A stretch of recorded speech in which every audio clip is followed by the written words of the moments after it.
Okay, Rolf. So the first time I became aware of you, you were the scout at the Daily Express. So how did that come about? Well, as I say, my first day on the Express was Peter O'Sullivan's last, and it was the last year of the Inkies when newspapers were produced by printers and not by computer.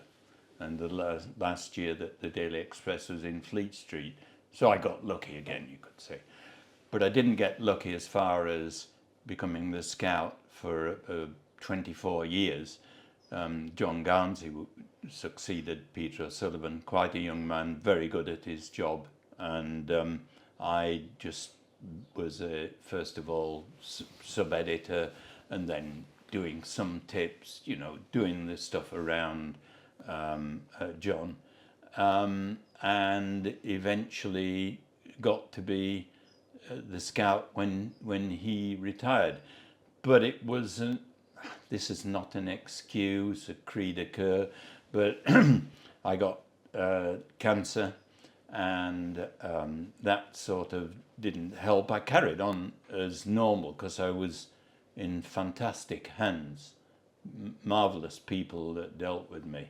And so after a couple of operations and the treatment, I was able to start again. And the Daily Express rewarded that with redundancy. I said to them, well, my specialist says that if, I should carry on working because it's good for my rehabilitation.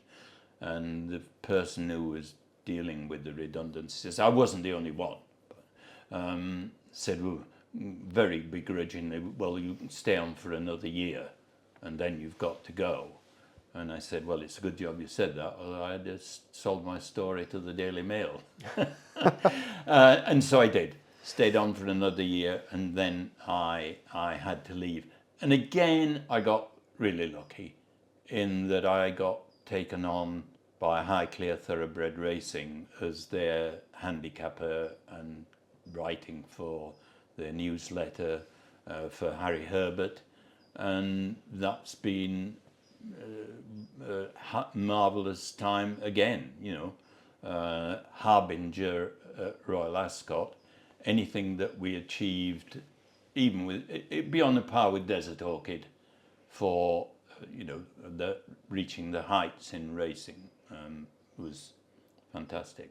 Yeah, but I was going to ask you some other questions first. You've gone on to that, so tell us a bit more in depth about what your job would have been there. What would that have entailed? At Highclere? Yeah. Well, as I say, when I handicap the horses and suggest to Harry where they might run, not in any way interfering with the trainer and his plans, comes very much below them. And some trainers be invidious of me really to name special ones, but I get on very well with William Haggis and Richard Hannon and Sir Michael Stout, who's been good enough to give me an interview for another publication, the Bloodstock Notebook. I think it's almost the first proper interview he's given. He's given other interviews, but we had a shared interest in cricket, and therefore we talk more about cricket than horses, I have to admit. But he trained Harbinger, of course, and that was, as I say, that and Desert Orchid have been perhaps the two greatest horses that I've been associated with. There were plenty of winners at Ryan Price's, but nothing quite of that level. Okay, now I want to talk about people you've been associated with. First time I met you was purely by chance. You were celebrating Stephen Little's birthday. Yes. And I happened to turn up there with Bookie Dave Phillips to get a kitten. Yes. But we ended up staying for champagne. Yes, and I cake. remember. What's your relationship with Stephen, eh? Well, I must be careful here because I've still got a good relationship with Stephen, and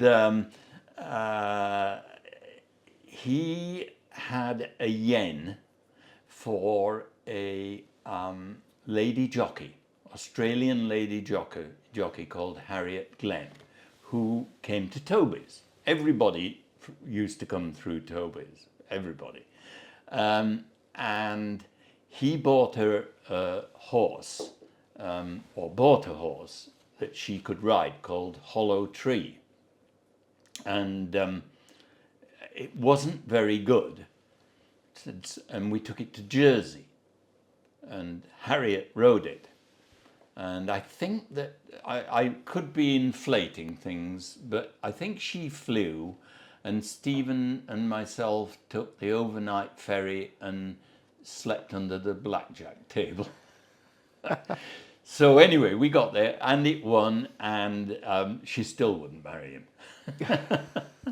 And now Stephen's happily married to Michelle, a lovely woman. They've made a lovely couple, terrific kids, lovely place in Bath in the Royal Court, and good luck to him. And he was, I don't have to say that there'd been books and everything, he was a bookmaker par excellence, and we shan't see his like again in the ring, I don't think. Okay, now from another spectrum of racing, Ronnie Beggan. Yes, Ronnie Beggan is still my best friend. This fella came up to me at the races one time, and he said, "You're going to be my agent." I said, "Pardon?" I said, "Who are you?" He said, "I'm Ronnie Beggan, and I'm told you know a bit about the form book, and you're going to be my agent." Well, all right, if you insist. So I did a flyer for him that put every jockey in England against him, because I distributed it everywhere, and it said, you know, what, Bold Beggan, I think I entitled it. I thought I was ahead of my time promoting a jockey, but it just got up the other jockeys' back for a time, and then they laughed about it. They were fortunately reconciled. When are we talking about, Rolf? This was after Toby's. What is it? Was it after Elzey's? Might have been after. It was after Elzey's. He rode the winner of the Arkle. Oh, come on! I just can't remember. It'll come back to me. For Simon Christian, and anyway, he shared a house with Alan Munro, and it must have been early in my Express times, because I remember going and doing an interview with Alan after he won the Derby on Gorgeous. Generous. And Ronnie, I did my best getting him rides. He sacked me at the end of the season, and we've been best friends ever since. He was a brilliant jockey. He did get an injury to his back. He was riding for Henrietta Knight as well. This was before Jim took over on Best Mate. But he was too clever to be a jockey. He's now a project manager, has done very well for himself. How well he's done for himself, I remember going to his wedding, which I wasn't best man at, and I was very, very angry about. And I said to somebody, I said, I'd have never thought that Beggan would marry an heiress. Amanda's a lovely woman, being a very good mother to their kids who are doing fine. I said, I'd have never thought of that, because she was Amanda Vaux of the Vaux Breweries. But Beggan was always smart, and I think he had the first mobile phone that I ever saw, one of those half-brick ones. He's always been ahead of the game, and we are very close friends, and he was an underrated jockey. He was just realised there were too many pitfalls in the game. Now, you've worked for and with some of the biggest names in racing and journalism, which put you in good stead. What were the biggest life lessons learned from whom? Well, you're asking a question. I think that the philosophy, if I have a philosophy, was gained more in India than from racing. Certainly, I'd have been an idiot if I hadn't learnt things from all these wonderful people that I've been privileged to work for.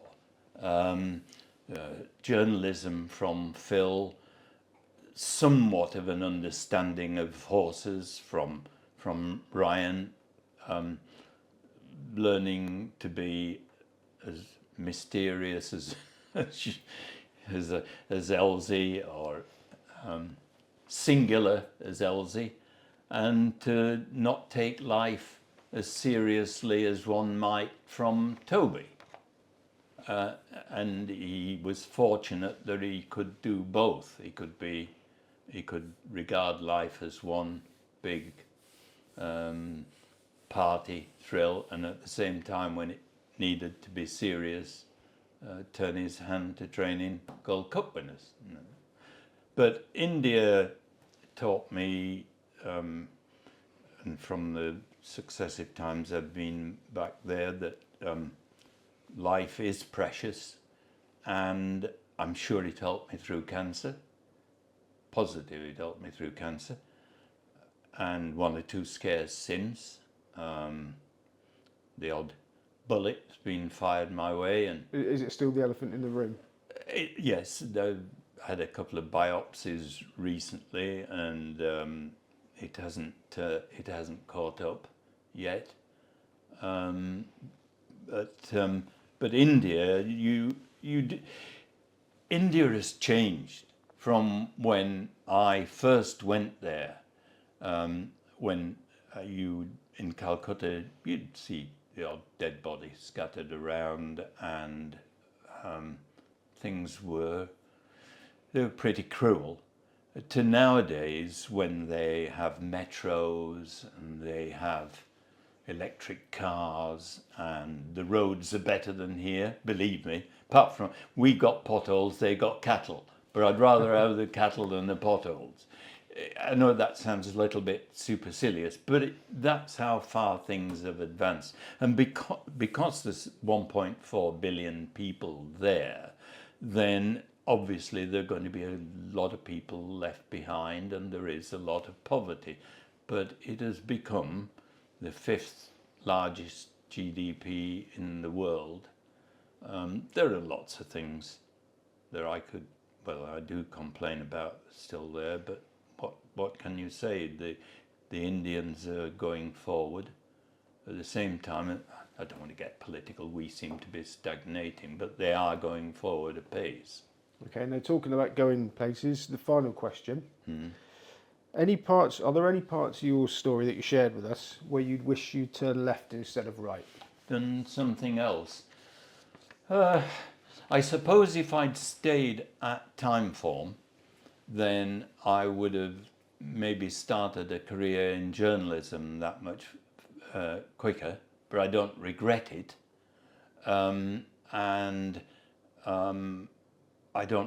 India taught me not to regret anything.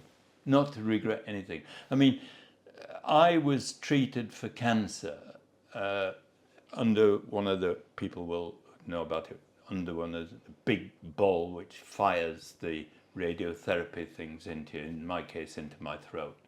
And the next room was a friend. This is a true story, true story. And he was being treated with same radiotherapy for a different type of cancer. And a month after I completed the course last time, I was at his funeral, not 2 miles away from here. Couldn't get into the church. It was so full. He was such a popular man. And here I am, 10, 11, 12 years nearly later, alive, kicking, and not the bucket, I hope. And poor old Louis has been in the ground all that time. What can I say? I mean, more luck. Brilliant. Rolf Johnson. Thank you very much. Thank you.